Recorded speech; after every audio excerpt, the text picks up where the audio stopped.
আওয়ামী লীগের দীর্ঘ শাসন আমলে রাজনীতিবিদ, আমলা, ব্যবসায়ী মিলে চোরতন্ত্র কায়েম করা হয়। এতেই তৈরি হয় বড় অঙ্কের দুর্নীতি ও অর্থ পাচারের সুযোগ।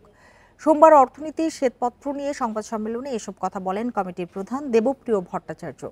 এ সময় বলা হয়, অতি মূল্যায়িত উন্নয়ন প্রকল্পে নেওয়া ঋণের বোঝা বহন করতে হবে পরবর্তী প্রজন্মকেও।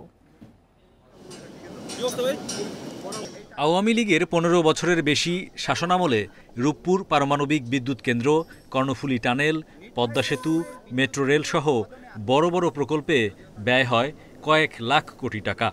এর বড় অংশই আসে বিদেশি ঋণ থেকে।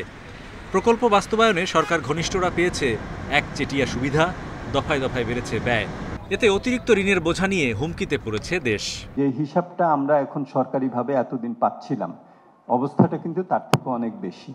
যখন $48 বিলিয়ন আমাদের রিজার্ভ ছিল, যখন $2 বিলিয়ন বৈদেশিক ঋণ পরিষেবা ছিল, এখন এটা $20 বিলিয়ন আমাদের 4-4.5 বিলিয়ন আমাদের পরিশোধ করতে হবে।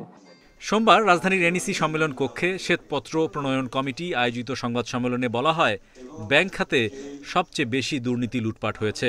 এরপর তালিকায় আছে অবকাঠামো উন্নয়ন, বিদ্যুৎ জ্বালানি, তথ্য প্রযুক্তি খাত। রাজনীতিবিদ, ব্যবসায়ী এবং আমলা, এই তিন সহযোগ সৃষ্টি করা হলো আর কি। আপনারা যদি জিজ্ঞেস করেন এটার উৎস কোথায়, উৎসতে আপনার ফিরে যেতে হবে 2018 নির্বাচন। যে তিনটি নির্বাচন হয়েছে, এই তিনটি নির্বাচন এইটা বিষবৃক্ষ সৃষ্টি করেছে এই চোরতন্ত্রের, এবং এর ভিতর দিয়ে আমার দেশের ভিতরে যে মৌলিক গণতান্ত্রিক অধিকারগুলো ছিল, যে জবাবদিহিতার জায়গা ছিল, সেই জায়গাগুলো নিশ্চিহ্ন হয়ে গেছে। শ্বেতপত্র কমিটির সদস্যরা বলেন, জিডিপি প্রবৃদ্ধি, মূল্যস্ফীতি সহ অর্থনীতির গুরুত্বপূর্ণ সূচকের প্রকৃত তথ্য দেয়নি আওয়ামী লীগ সরকার।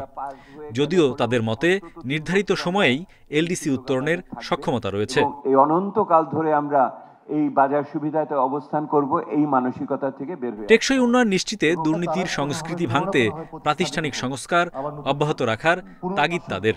সেই জায়গার পথগুলো কিন্তু বন্ধ করতে হবে এই সংস্কারের মাধ্যমে। Hari Saha, independent news, Dhaka.